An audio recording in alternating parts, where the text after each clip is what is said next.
been torn down instead. So take your pick.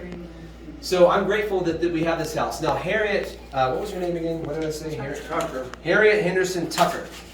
She was born into slavery, but at 2 years of age, her father carries her here on the Underground Railroad. And that is an amazing thing. Being born into slavery was no joke.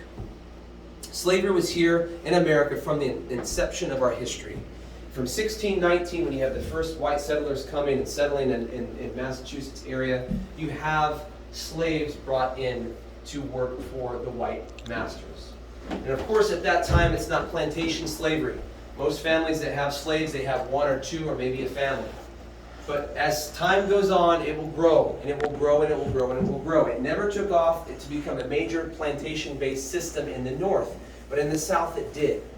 What did it take for that? It took Andrew Jackson, President of the United States, who decided that it was best to kick Native Americans off their land in Georgia and other places, in Tennessee, in the Deep South, Mississippi and Alabama, and so he sent them out on the Trail of Tears, and they forced Native Americans onto reservations further west. What did they do with that land after it was available? It was all of a sudden just available for the taking. And who got it? White people got it for free, or for a very low cost. And what do they do with that space? They turn it into a place for large plantations. And so we start to see plantations growing as a result primarily of the Trail of Tears and so forth. One oppression led to another oppression.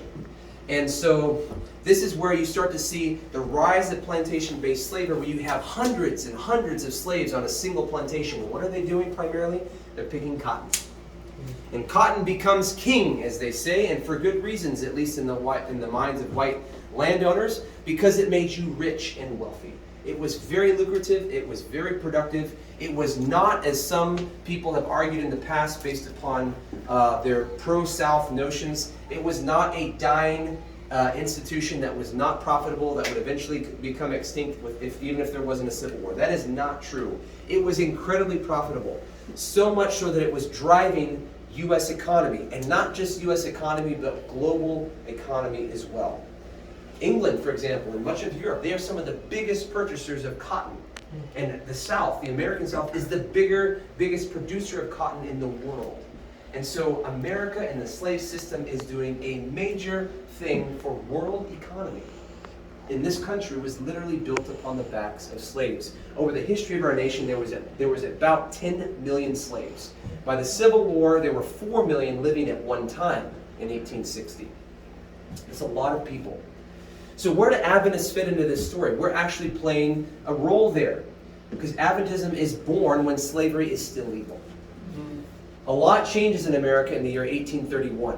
1831 is where you see, in some sense, the beginning of what we call the antebellum era. Antebellum simply means before the war, typically in U.S. history before the Civil War. And so 1831 was a year of major change for several reasons. Number one, that's the year that William Lloyd Garrison, a white abolitionist, is rising up and starting to publish on January 1, 1831, a newspaper called The Liberator. And that newspaper is the first organ that starts to gather both blacks and whites together in a conversation that can create a movement that's organized to actually seek to abolish slavery. Yes, there had been abolitionists all the way back to the beginning. The first slaves that had come to this country from 1619 forward, they didn't want to be slaves, and they fought for their liberty as well, some successfully, some not. But before 1831, it's primarily black slaves, abolitionists, who are fighting against the oppression that they're in, and very few white people are opening up and recognizing that there's oppression. You might ask, why? Why is that the case? Isn't it so obvious that slavery was wrong when you're putting chains like this on people's ankles and sometimes even hands, around necks where they get neck collars? Isn't it obvious that it was an evil because you're separating families? Plantation owners are raping women, and you're doing all kinds of other things like beating them with whips. Isn't it obvious evil? No, it's not. At least for people living back then, including people in the North.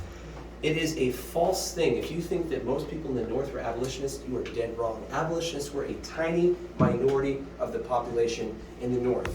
Only about maybe 5 or 6% at their height. Very little. Very few people were abolitionists. And abolitionists demanded immediate emancipation for slaves and equal rights for black people. Other people that held other views on slavery, like colonizationism, they were simply trying to make America a white nation. And they were trying to ship black people to Africa or some other place because they didn't want them to live there. And so even though the colonizationists were sometimes saying, oh yeah, we're going to try to liberate slaves eventually, gradually, whatever, what they were doing primarily is sending free black people, primarily from the North, out of America to try to make America white. And so the abolitionists are different. They stood out as a radical group. And the primary thing that distinguishes them, it starts here. You're recognizing that slavery is a clear moral evil. You're listening to the slaves themselves. People at this time did not think that black people were trustworthy. So if a slave comes to you and tells you about their experience, you would think that they're lying to you. It was not legal for a black person to testify against a white person in courts, even in the North.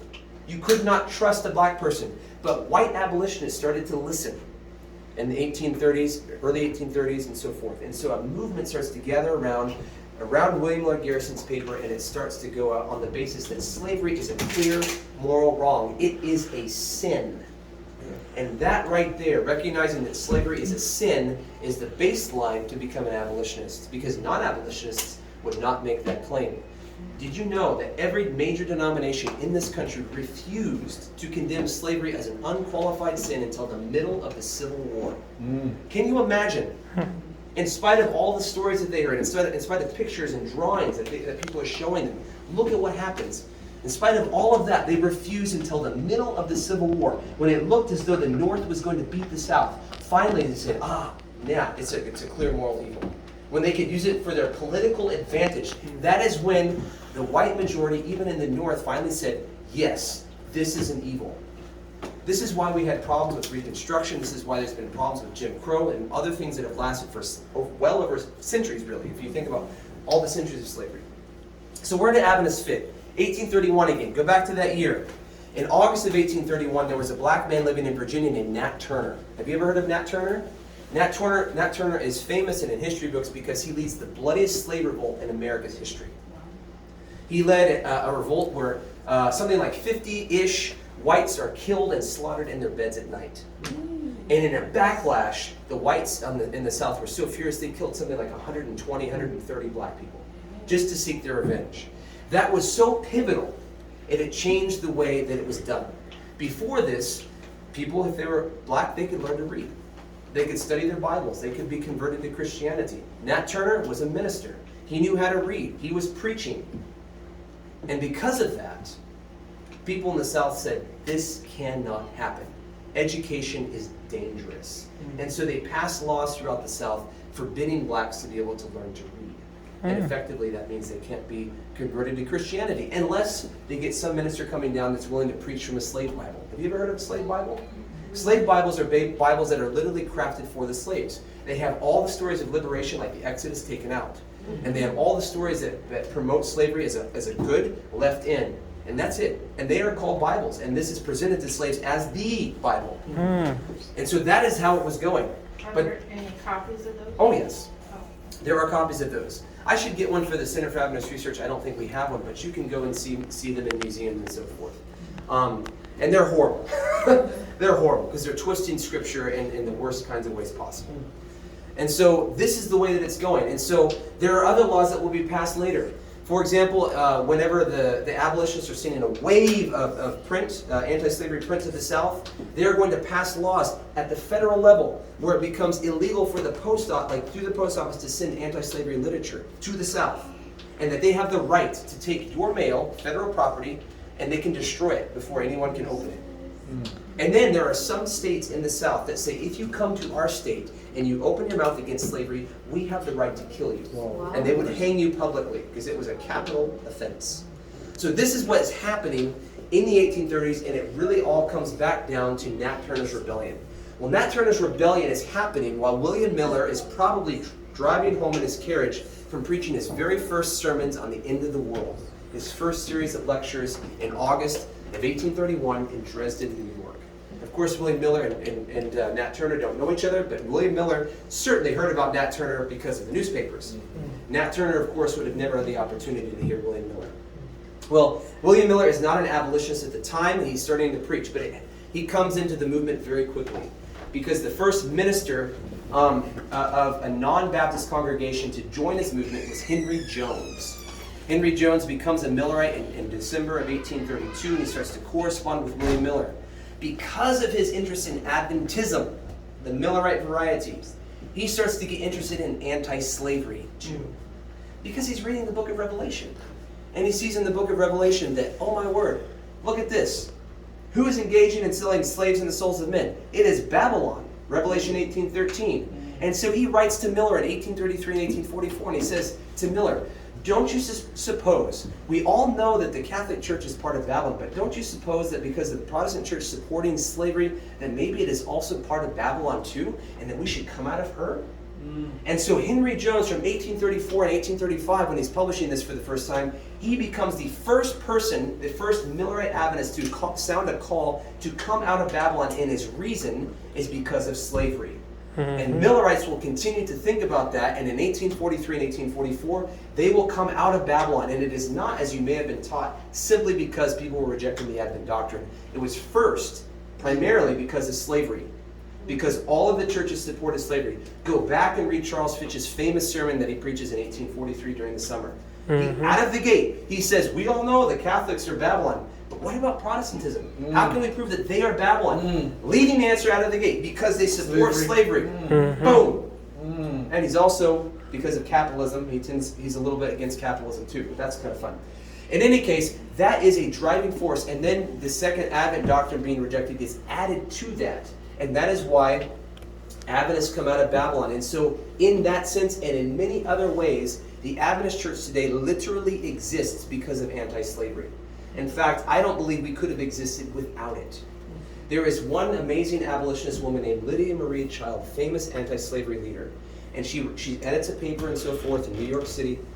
And she writes around the greatness of woman, and she asks the question, why has Millerism arisen at this time?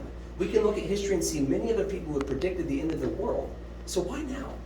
She asks that question, why now? And so the only answer that she can think of is because of all of the sins in the churches. First and foremost of those was the sin of slavery. I think she was right. There's other people who came to the same realization. So Adventism, Millerism is spreading through anti-slavery networks in many, many ways. And many of the people that become Adventists are anti-slavery activists. And this is important for them. There's no idea of like, oh, Christ is coming, so why should I care about anything on earth? Let's just ignore that. Let's ignore politics. None of that. They said, no, no, no. If you want to be saved, you must be an abolitionist. Joseph Bates says in his autobiography, he would not baptize anyone unless they first said that they were an abolitionist. You had to do this to be saved. Why? Because the Adventists said, we want to show people what they call the genius of the heavenly kingdom. What does that mean? That simply means that they recognize that heaven, contrary to what everyone else is saying, where heaven is a place of racial segregation, if black people are even allowed to be there at all. They say, no, no, no. This is a place where there is no caste, there is no racial barrier. It's a place of equality. And they call it the genius of the heavenly kingdom. And they say, if you want to be prepared for that, if you want to survive the judgment without being damned, then you must show your faith by your action now. You must live this now. And so what we see in Millerite camp meetings and Millerite meetings all over is interracial meetings happening at a time where there was Negro pews in the North. If you were black and you lived in the North, you had to sit in a Negro pew, usually up in the balcony or in the back, sometimes out on the lawn outside of the church listening in through the windows. If you wanted to be there for communion, you had to wait till all the white people first went through communion, and then you could get the dregs and all the germs, by the way, because they're drinking from one cup. Gross. And Adventists fought against that. As abolitionists and as Adventists, this was part of the faith. If you wanted to be a good Adventist, you had to be an abolitionist. And it gets to the point where Ellen even says, there are a couple of pro-slavery Adventists, and she says they must be disfellowshipped. It was that serious. Ellen was an amazing woman. We talked about the owner of this house, Mrs. Titus, I think it was, and she came here on the Underground Railroad. Well, there were other Adventists who participated in that work. We have a couple of them pictured on the wall here. John Byington, the first General Conference president, he operated a stop in the Underground Railroad in Uxbridge, New York, where he lived in, near the Canada border, and there are still some buildings that have survived that he built with hiding places for the slaves in those buildings. You can read Brian Strader's autobiography of John Byington, and there are some pictures in there of that. Also, John Preston Kellogg, who was the father of John Harvey Kellogg. He lived here in Michigan, Tyrone, Michigan, and he operated a stop on the Underground Railroad, and also that happens to be closer to Detroit in Canada, and so he was operating a stop there. If you include the Millerites, who I've studied and done a lot of work on for my dissertation, they had, as it turns out, dozens and dozens that I have found, and so much to where I'm not even really looking anymore. I just keep finding them randomly, that are working on the Underground Railroad in some capacity. People who are actually Seventh-day Adventists, which is a much smaller group of people. I have at least half a dozen, or maybe 7 or 8 that I know by name, in addition to the men you see pictured here. Perhaps the most significant in the Adventist tradition is William Still. You see him there pictured at the bottom. He is known as the father of the Underground Railroad. He lived in Philadelphia. He accepted Miller's message of the end of the world in 1843, and he remains his entire life an Adventist, although he never kept the Seventh-day Sabbath.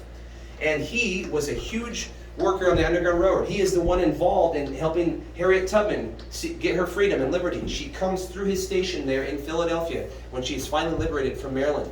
And he assists her on all of her trips back to go get slaves in Maryland and bring them to liberty. This box here is depicting the kind of box that Henry Box Brown used to escape. He was from the Deep South, and he put himself in this box and had himself shipped through the mail to William Still's office in Philadelphia, and he actually survived, even though on his journey the box with him in it fell and onto the ground, and they put him back on the cart upside down. Oh my. When he arrives there, he's unconscious but still breathing, and they revive him. And you can see in the picture there, William Still is standing there holding the lid of the box. So we have a strong history in the Adventist tradition of anti-slavery. What is tragic is that tradition does not last. And so when you get to the 20th century and you get to the civil rights movement, when black people are seeking equal rights for themselves at that time, you have Adventist leaders, white Adventist leaders, who are saying, you cannot support the civil rights movement because it's political. You must stay silent. While at the same time they're fighting for religious liberty in the courts, they're marching through the streets holding banners that say stop smoking, ban the butt, the same exact time. But when it comes to the activism for the civil rights movement, we stop there and we say it's political. Don't go there. We must stay out of politics.